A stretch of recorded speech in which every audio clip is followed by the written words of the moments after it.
Hey everyone, welcome back to the channel. If you're new here, hit that subscribe button because today's story is going to blow your mind. This isn't just about betrayal. This is about what happens when someone you've known your entire life decides to destroy everything you've built together. My name is Alex Morrison, and this is the story of how my childhood best friend tried to steal my life, and how I made sure he regretted it. The notification came at 11:47 p.m. on a Thursday night. I was in my home office when my phone buzzed with a security alert from my construction company. I'm Alex Morrison, 35 years old, and I own Morrison Construction, one of the largest commercial building companies in Northern California. What started as a small residential contractor has grown into a $50 million operation over the past 12 years. The security alert was from our main office building. Motion detected in executive suite, 11:43 p.m. That was strange. Our office building used keycard access, and the system should have logged whoever entered. I checked the access logs on my phone. No entries recorded for the past 6 hours. I called our security company. "This is Alex Morrison. I'm getting motion alerts from our office, but no keycard entries are showing in the system." "Mr. Morrison, let me check our live feeds." There was a pause. "Sir, I'm not seeing any motion in your building. All zones show clear." "That's impossible.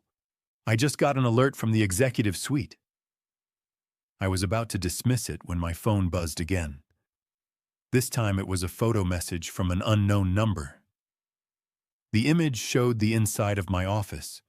My desk, my computer, my personal files spread out across the conference table. Someone was definitely in the building. I jumped in my car and made it to the office in 12 minutes. When I arrived, the building looked completely normal. I used my key card to enter and immediately noticed something was wrong. There was a strange smell in the air. Cologne that I recognized but couldn't quite place. My office door was standing slightly open. I pushed it open slowly and stepped inside. Someone had been through everything. My filing cabinets were closed but not quite aligned properly. My computer was on, displaying the login screen. Papers on my desk were neatly stacked, but not in the order I'd left them. But they'd made one mistake. On my desk was a business card I'd never seen before. Thompson Acquisitions, specializing in distressed construction companies. I checked our server room. The door was open, another thing that should never happen. Our backup drives were still there, but the activity lights suggested they'd been accessed recently. Someone had been copying our files. When the police arrived, they found no signs of forced entry. The security cameras had mysteriously malfunctioned between 10 p.m. and midnight. Whoever had done this was a professional, someone who knew our systems well enough to disable security without triggering alarms. As I drove home, my mind was racing. Who had access to our building after hours? Who knew our security systems well enough to disable them? The answer hit me like a punch to the gut. My business partner and childhood best friend, Jake Sullivan. Jake and I grew up on the same street in a small town outside Sacramento. We were inseparable as kids. Same elementary school, same little league team, same high school classes. After high school, we went to different colleges but stayed in touch. I studied civil engineering while Jake went into business administration. When I started Morrison Construction 12 years ago, it was just me and a pickup truck. Jake was working for a corporate consulting firm, making good money but constantly complaining that he wanted to do something more meaningful. 2 years into my business, Jake approached me with a proposal. "Alex, let me help you build this into something bigger," he'd said. "You handle construction, I'll handle business development and operations." I was thrilled. We made it official. 60-40 ownership split, with me holding the majority, but Jake having full authority over business operations and financial management. For 10 years, it was perfect. Jake was brilliant at finding new clients and managing our growth. Our revenue grew from $2 million to $50 million during his time with the company. But about 8 months ago, things started to change. Jake became secretive about certain projects, taking meetings he'd describe vaguely as strategic planning sessions. He started questioning my decisions more frequently, suggesting that maybe I was being too conservative. He began talking about bringing in outside investors. "Alex, we're leaving money on the table," he'd say.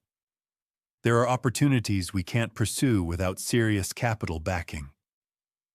I was hesitant about outside investors. Morrison Construction had always been our company, built with our vision and values. The first red flag came 6 months ago when I discovered that Jake had been in contact with several investment firms without telling me. When I confronted him, he said he was just doing research. "I would never make any commitments without discussing it with you first," he'd said. I wanted to believe him. Jake was my oldest friend, someone I'd trusted with my dreams and my future. But something felt off. The morning after the break-in, I called Thompson Acquisitions. "Thompson Acquisitions, this is Rebecca." "Hi, I'm calling about your services for distressed construction companies." "Absolutely. Are you looking to sell, or are you an investor looking for opportunities?" "I'm potentially looking to sell. What kind of information would you need to make an evaluation?" "Financial statements for the past 3 years, client lists, project portfolios, employee records, and operational procedures. Basically, a complete picture of the business." My blood went cold. That was exactly the kind of information someone could have gathered from our office files. I spent that day reviewing our computer systems and file access logs. What I found confirmed my worst fears. Over the past 6 months, someone had been systematically copying files from our servers during off hours. Financial records, client contracts, employee information, everything a company would need to evaluate us for acquisition. The access logs showed the activity was happening using Jake's login credentials, but always during times when Jake wasn't supposed to be in the office. I decided to test my theory. That evening, I told Jake I was going home early because I wasn't feeling well. Instead, I parked across the street from our office building and waited. At 8:30 p.m., Jake's car pulled into the parking lot. I waited 30 minutes, then called the office phone. "Morrison Construction, this is Jake." "Jake, what are you doing at the office so late?" "Oh, hey, Alex. I came back to finish up some paperwork." "What kind of paperwork?" "Just some contract reviews for tomorrow's meeting." I knew he was lying. We didn't have a meeting scheduled for tomorrow. My childhood best friend was stealing from our company. The next morning, I started investigating Jake like he was a criminal. I reviewed 3 years of financial records, looking for irregularities. What I found was devastating. Over the past 18 months, Jake had been making small adjustments to our accounting that collectively painted a picture of a company in financial distress. Contract revenues were being recorded later than they should have been, making our cash flow look worse. Expenses were being front-loaded, making our profit margins appear thinner. Equipment depreciation was being accelerated, reducing our asset values on paper. Jake was artificially making our company look like a distressed acquisition target. But the most damaging discovery was in Jake's email account. Jake had been corresponding with Thompson Acquisitions for over a year. The emails showed that he'd been the one to initially contact them, suggesting that Morrison Construction might be a good acquisition target. He'd been providing them with detailed financial information, client lists, and operational data for months. The emails revealed that Jake had negotiated a deal for himself, If Thompson Acquisitions successfully purchased Morrison Construction, Jake would receive a $2 million retention bonus and be guaranteed the position of general manager. Jake wasn't just selling our business. He was selling me out and positioning himself to take over everything I'd built. I sat in my office, staring at the evidence of my best friend's betrayal. This wasn't a momentary lapse in judgment. This was a sophisticated, long-term conspiracy to steal everything I'd worked for. I decided to play the same game Jake had been playing, gather more evidence while pretending everything was normal. The next morning, I walked into the office like nothing had happened. "Hey Jake, I've been thinking about what you said regarding outside investors. Maybe it's time we seriously explored some options." Jake's eyes lit up. "Really? What changed your mind?" "I've been looking at our financial projections, and I think you're right about needing capital for expansion. I can definitely reach out to some firms. I might even have some contacts already lined up." I was giving Jake exactly what he wanted, but now I was documenting everything. Over the next 2 weeks, I watched Jake accelerate his plans while I built my own case. I hired a forensic accountant to analyze our financial records.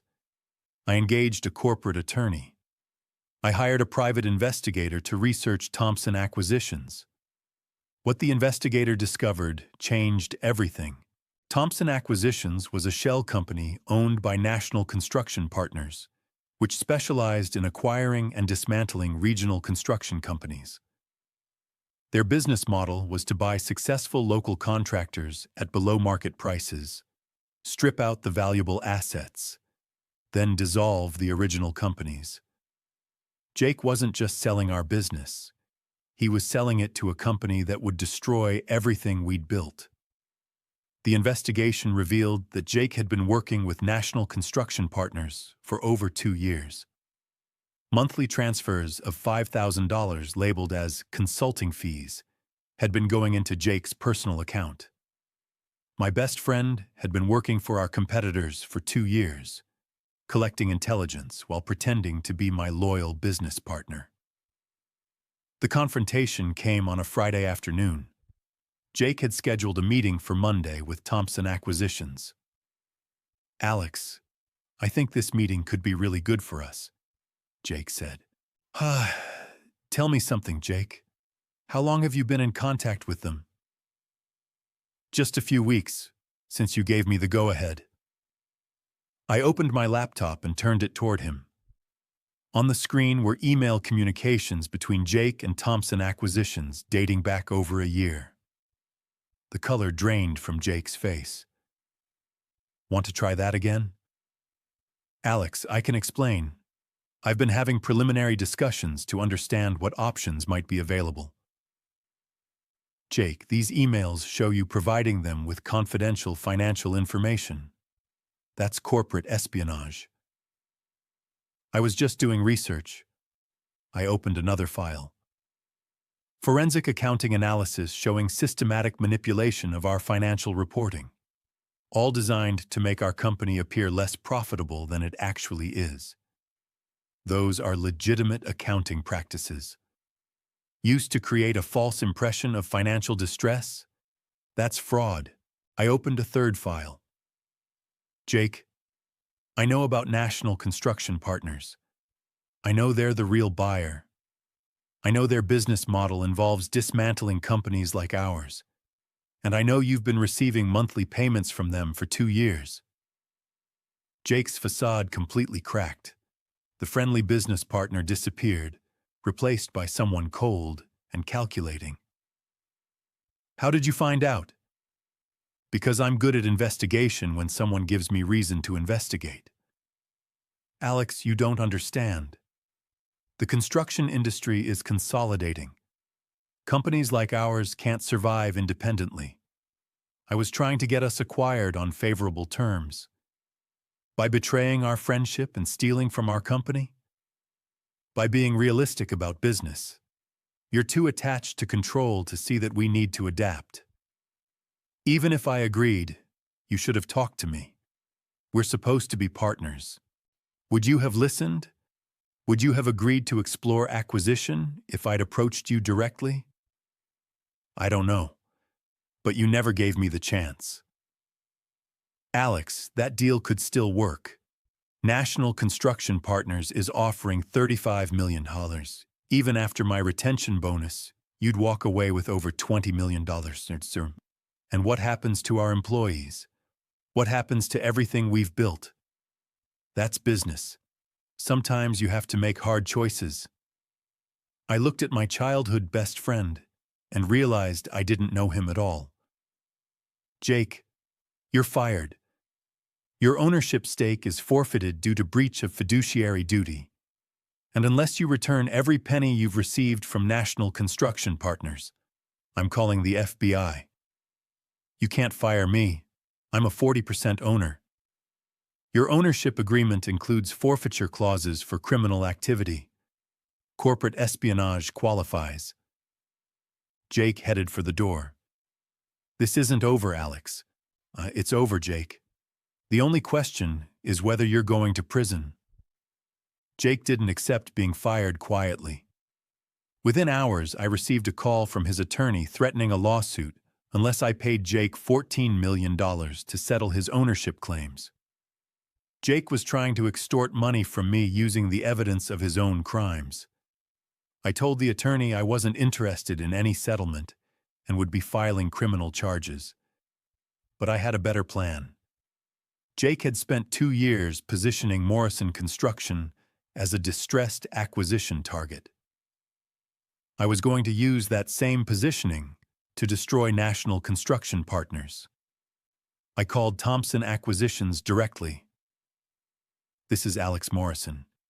I understand you've been in discussions with my former business partner about acquisition opportunities. Yes, Mr. Morrison. We're prepared to move forward with an acquisition offer. Excellent. I'd like to schedule a meeting to discuss terms. Thompson Acquisitions had no idea that Jake was no longer with the company. I had my attorney draft acquisition documents that looked legitimate, but contained language that would protect Morrison Construction while exposing National Construction Partners to significant liability. On Monday, I met with Thompson Acquisitions executives. They brought contracts and financial projections. I brought my modified documents. Based on the financial information Jake provided, we believe this could be very successful, said the lead negotiator. I assume you've done your own due diligence? We've relied primarily on the documentation Jake provided. Perfect. They were admitting they'd based their offer on Jake's manipulated data without independent verification. I handed over my documents. They spent an hour reviewing them, focused on financial terms while missing the liability restrictions I'd embedded. These terms look acceptable. We can execute this agreement today. They signed the contracts, all of them. But I didn't sign anything. As soon as they'd executed their side, I stood up and smiled. Gentlemen, there's something I need to tell you. The financial information Jake Sullivan provided was systematically falsified. Jake was terminated for corporate espionage. These contracts you've just signed commit you to acquiring a company based on fraudulent data while accepting full liability for that fraud. The room went silent. You have 2 choices, I continued. Try to enforce these contracts under terms that will bankrupt National Construction Partners, or walk away and hope I don't file criminal charges. I left and drove straight to the FBI field office. Special Agent Jennifer Walsh reviewed my evidence for 3 hours. Bank records showing payments from National Construction Partners to Jake. Email communications documenting the conspiracy. Forensic accounting analysis proving manipulation. This is one of the most comprehensive corporate espionage cases I've seen, she said. Within a week, federal agents arrested Jake Sullivan on charges of wire fraud, conspiracy, and theft of trade secrets. They also executed search warrants on National Construction Partners' offices. Jake's arrest made the business news. The investigation revealed that National Construction Partners had been using similar tactics against dozens of companies nationwide. Jake was just one of several inside sources they'd been paying. Jake's trial took place 8 months later. I testified about our friendship and how he'd systematically betrayed it. It was one of the hardest things I'd ever done. The jury deliberated for less than 4 hours, guilty on all counts. Jake was sentenced to 8 years in federal prison and ordered to pay $2.3 million in restitution. National Construction Partners was dissolved, and its executives received varying prison sentences. So there you have it. The story of how my childhood best friend spent 2 years planning to steal everything I'd built, and how I turned his own conspiracy against him. Discovering Jake's betrayal was devastating. Learning that someone I'd known for 30 years had been lying to me for 2 years was heartbreaking. Realizing that every conversation during that time was fake, that every piece of advice was designed to benefit our competitors, it was almost more than I could handle. But I learned something important about trust and verification. In business, you can't rely on friendship to protect you from betrayal. The people with the most access to hurt you are often the people you trust most completely. Jake made a crucial mistake. He assumed I was too trusting to ever investigate him thoroughly. He thought our friendship would blind me to his betrayal. He was wrong. When I realized what was happening, I didn't let emotion cloud my judgment. I treated him like what he'd become, a corporate spy. I documented everything, built a comprehensive case, and used his own conspiracy against him. The trap worked because National Construction Partners had gotten overconfident. They'd been using these tactics successfully for years. They thought Morrison Construction would be just another easy target. They were wrong. Jake is currently serving his sentence at a federal prison in Arizona. I haven't spoken to him since the trial, and I don't plan to. Some betrayals are too deep to forgive. Morrison Construction is doing better than ever. Without Jake's manipulation, our true performance became obvious. We've grown by 40% in the past 2 years and hired 50 additional employees. Thanks for watching, everyone. If this story taught you anything, let it be this. Trust carefully, verify constantly, and never assume that friendship alone will protect you from betrayal. The people closest to you have the most power to hurt you. Make sure they deserve that power. Hit that like button if this story opened your eyes. Subscribe for more stories like this, and let me know in the comments if you've ever dealt with betrayal from someone you trusted completely. Until next time, stay vigilant out there.